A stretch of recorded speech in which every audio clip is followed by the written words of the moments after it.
से भक्ति करो, भव से बेड़ा पार है। भव से भक्ति करो, भव से बेड़ा। बिना भजन प्रेम के, बिना भजन प्रेम के, कोई न उतरे पार, कोई न उतरे पार। भव से भक्ति करो, भव से बेड़ा पार। भव से भक्ति करो, भव से बेड़ा पार। भजन बिना प्रेम के, बिना भजन बिना प्रेम के, कोई न उतरे पार, कोई न उतरे पार।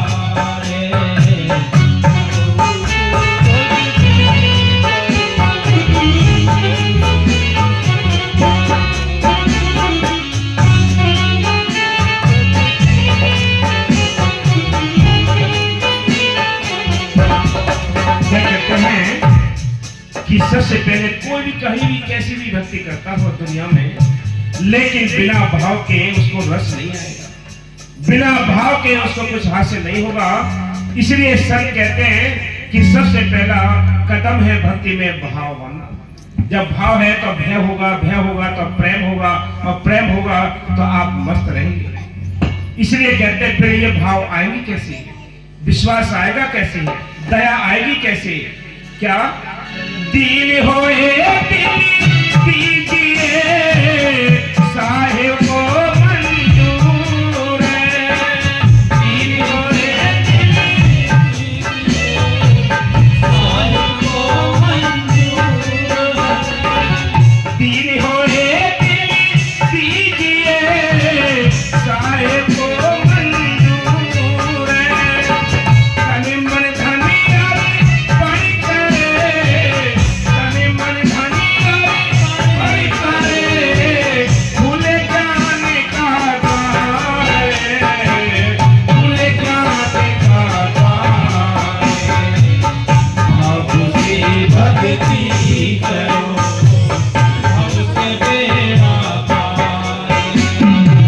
भव से भक्ति करो, भव से बेड़ा पार।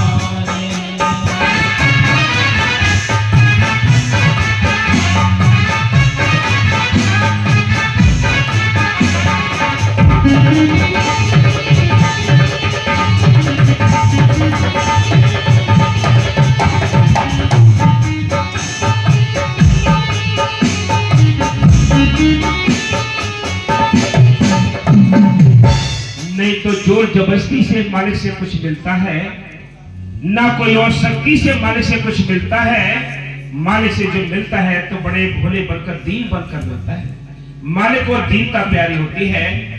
जितने संत महात्मा आए हैं उनके इतिहास को पढ़कर देख लीजिए कि दुनिया ने उनको किस कदर परेशान किया, किस कदर उनको दुख दिए, लेकिन कभी उन्होंने मुड़ के नहीं देखा कि ये क्या करते हैं। जब मंसूर को सूली पे लटकाया गया, चारों ओर से पत्थर मारने शुरू हुए, तो क्या हुआ?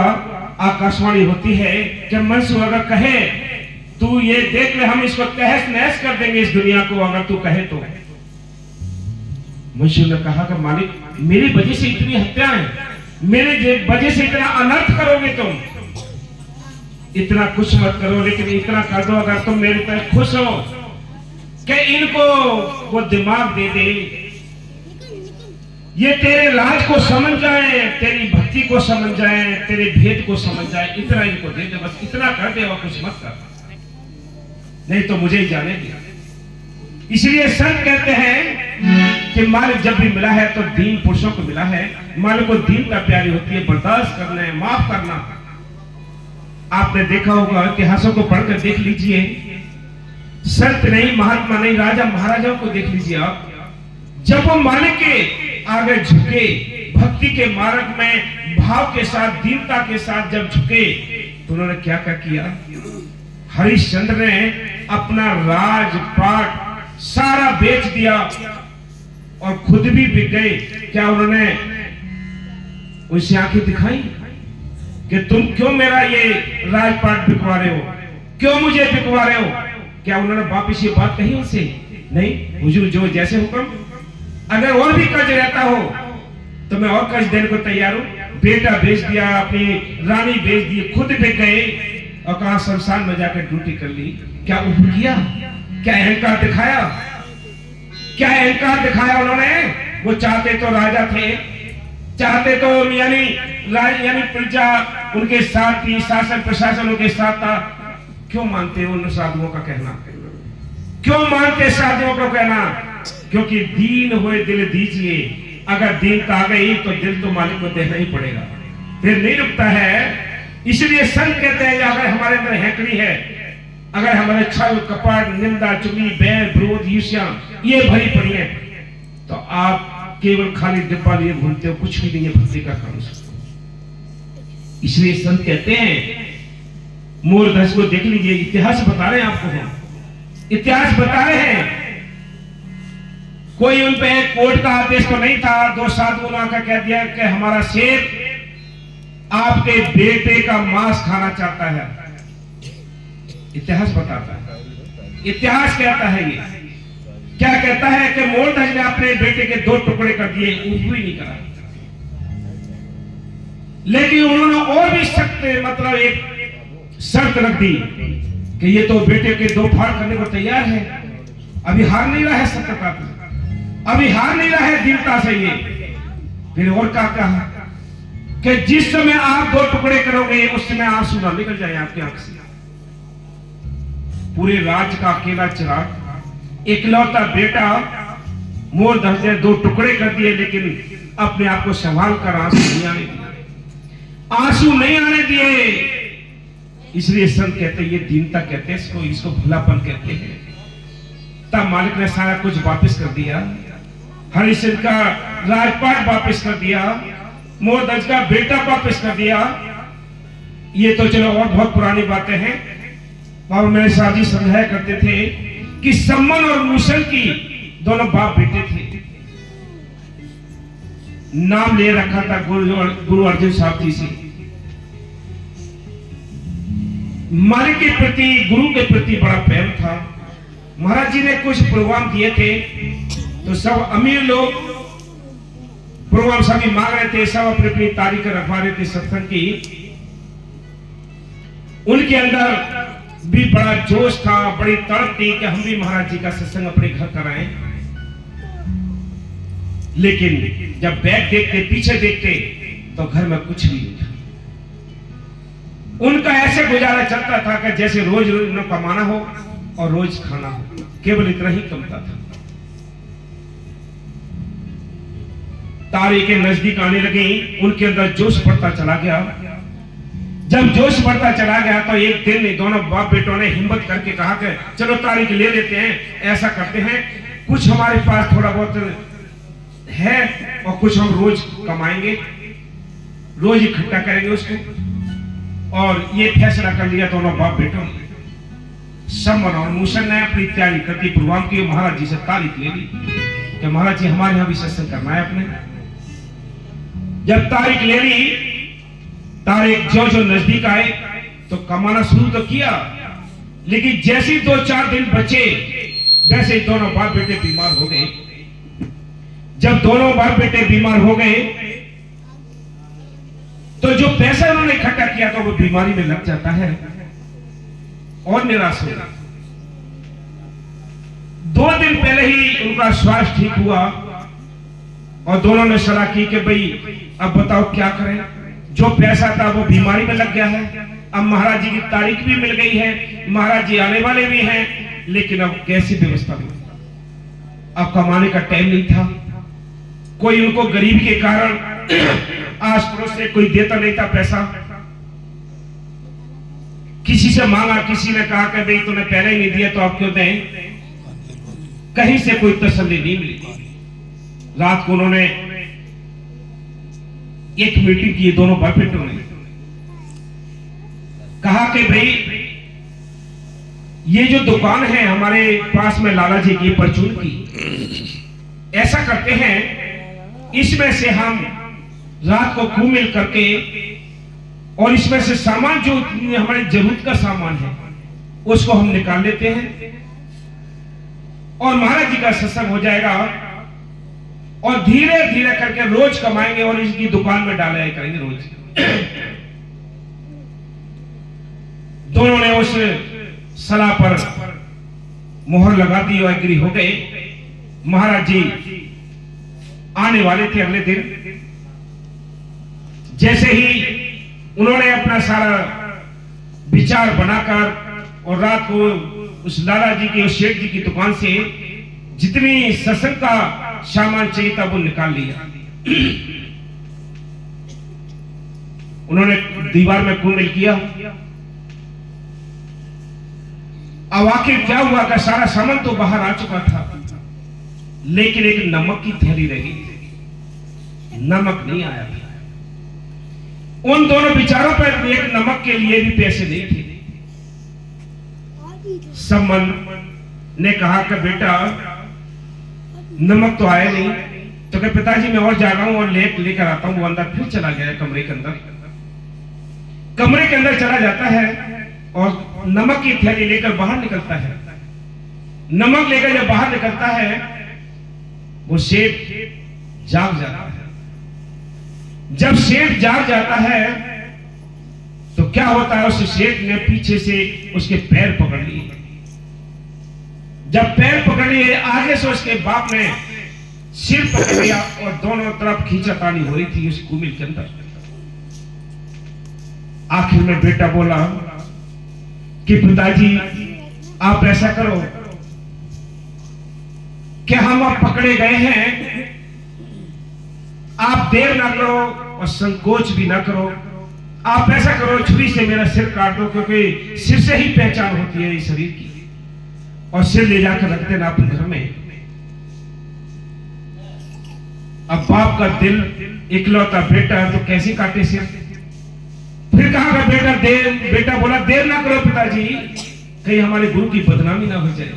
अगर ये शेख ने पहचान लिया तो बड़ी बदनामी होगी।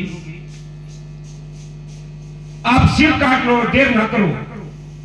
उसने क्या काम किया, उस लेके अपनी छुरी और उसका सिर काट कर और घर ले गया। सारा सामान भी घर पहुंचा दिया। जब सारा सामान घर पहुंच गया, हलवाई आ गए, हलवाइयों को सारा सामान दे दिया, खाने का यानी व्यवस्था हो गई और सारा कुछ बनने लगा। उसने वो सिर ले जाकर अंदर रख दिया। महाराज जी आ गए। जब महाराज जी आ गए तो खाना सबने खा लिया। जब बारी आई यानी महाराज जी को भी खिलाया गया, तो इधर क्या होता है कि जैसे वो सिर काट के लेकर अपने घर में रख दिया, उधर लाला ने देखा कि जैसे ही वो सिर कटा तो वो लाश तो हल्की हो गई, अंदर को घुस गई। जैसे उसके कमरे में वो घुसी, वैसे उसका सिर नहीं देखा तो लाला के छक्के छूट गए कि अब तो मेरे पास ये कत्ल का और इल्जाम लग गया। अब मैं इसको कहां डालूं। उस मोहल्ले का केवल सबसे ज्यादा गरीब था तो वो सम्मन मूसल थे। तो ऐसे आदमी से लोग बहुत सारी बेगारें लेते हैं। लाला तुरंत रात में उसके घर गया। सम्मन मूसल सम्मन से कहा कि भाई तू एक मेरा काम कर दे। बड़ा घबरा रहा था, बड़ा डर रहा था कि तू भैया एक काम कर कि बताओ कि मैं तू जितना पैसा मांगेगा मैं पैसा दे दूंगा, लेकिन ऐसा कर मेरे घर में एक चोर का कत्ल हो गया है, उसका सिर भी नहीं है और वो सिर के बिना लाश पड़ी है, उसको तू कोई ठिकाने लगा दे, मैं इतना पैसा दूंगा तुझे। उसको तो पता था मेरे बेटे ही। उसने कहा शेठ जी आप चिंता ना करो, मैं ये काम आपका कर देता हूं, आपको कुछ भी नहीं होगा। उसने मूसल की लाश लाकर अपने घर में रख दी और ऊपर से चादर उड़ा दी। महाराज जी आए। महाराज जी खाने का टाइम हुआ तो सम्मन से बोले कि सम्मन ही बता मूसल कहां है, उसको खाने पे क्यों नहीं बुला रहा है तू? कि महाराज जी उसका स्वास्थ्य ठीक नहीं है और वो आ नहीं सकता। महाराज जी बोले कि स्वास्थ्य अगर ठीक नहीं है तो आ तो सकता है, कि महाराज जी मेरे कहने से नहीं आ सकता, मेरी आवाज से वो नहीं आ सकता, आप बुला लीजिए। महाराज जी ने आवाज दी कि मूसा ने, हम तेरे घर में बैठे, तू कहां है, तू कहां से हो रहा है?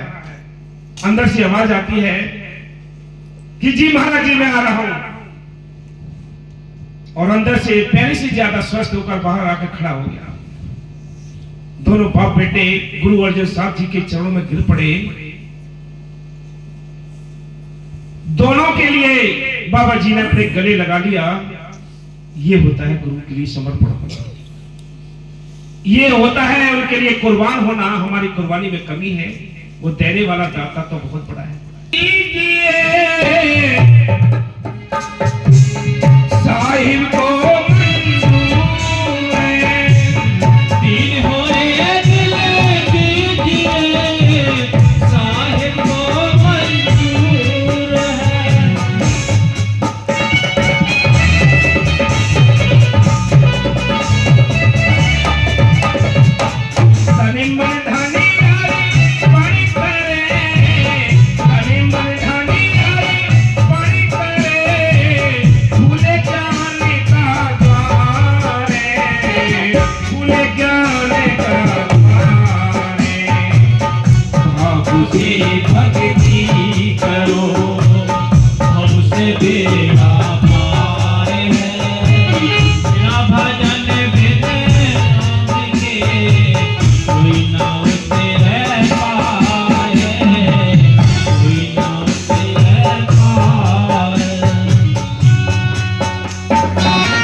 ये भाव क्यों नहीं आते, ये प्रेम क्यों नहीं आता, ये प्रीत क्यों नहीं आती?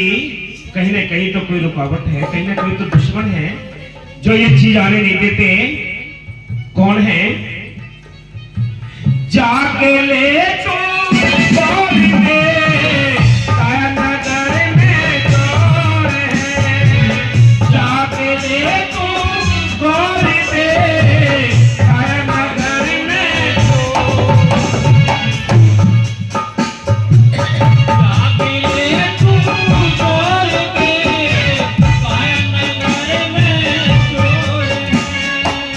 पूंजी तेरी लुट रही है, पूंजी तेरी लुट रही है, सोया पाँव पसारे, सोया पाँव पसारे। बाप से भक्ति करो, हमसे बेड़ा पार है, बिना भजन बिन के कोई ना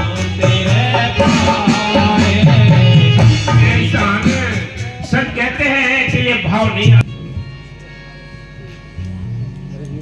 भाव से भक्ति करो, भव से बेड़ा पार। भाव से भक्ति करो, भव से बेड़ा पार।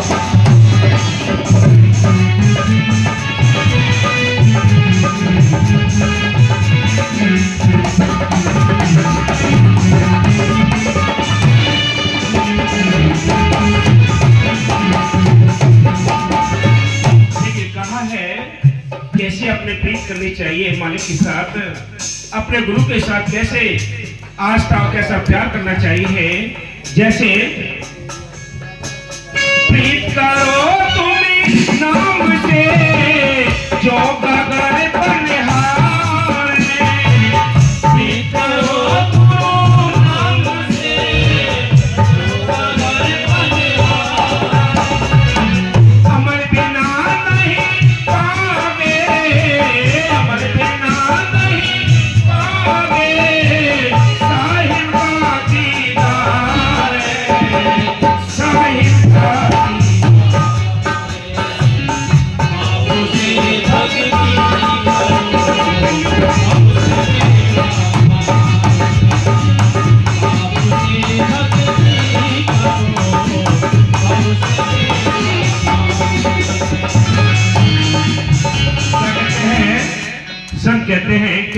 उस मालिक के साथ कैसे होनी चाहिए, उस नाम के साथ कैसे प्रीत होनी चाहिए।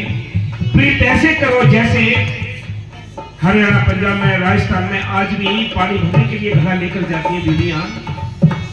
पहले हमारे यहाँ भी जाके कुएं होते थे तब, लेकिन संतों ने उदाहरण लिखा है। क्या लिखा है कि प्रीत अपने नाम के साथ, मालिक के साथ, गुरु के साथ कैसे होनी चाहिए, जैसे गागर पनहार का होता है। पनहारी जब पानी भरने के लिए जाती है, सिर पे घड़ा होता है, बगल में बच्चा होता है, साथ में सहेलियां होती हैं, लेकिन हाथ भी नहीं लगा होता है घड़े पर, लेकिन घड़ा गिरता नहीं है। क्यों नहीं गिरता है? क्योंकि ध्यान और तवज्जो उस घड़े पर टिका होता है। अगर घड़ा गिर भी जाए तो और भी लोग कहते तुम्हारा ध्यान कहाँ था? सारा कुछ ध्यान पर टिका हुआ है। संसार में हम जो भी कार्य करते हैं उनको भी अगर ध्यान से नहीं करेंगे तो उनमें भी हमें सफलता नहीं मिलेगी। अगर सफलता चाहते हो तो ध्यान तो लगाना ही पड़ेगा। भक्ति करना चाहते हो तो ध्यान तो रखना ही पड़ेगा। प्रीत करो गुरु नाम से, ज्यों गागर पनहार अमल बिना, यानी अमल नहीं करोगे बचनों पर संतों के तो कभी भी तुम्हें मालिक के दीदार नहीं होंगे, उसके दर्शन नहीं होंगे। इसलिए वो क्या कहते हैं, भाव से भक्ति करो हमसे बेड़ा पार, भाव से भक्ति करो हमसे बेड़ा पार। बिना भजन विधि प्रेम के, बिना भजन विधि प्रेम के कैसे होए दीदार, कैसे होए हमसे भक्ति करो हमसे बेड़ा पार। हमसे भक्ति करो हमसे बेड़ा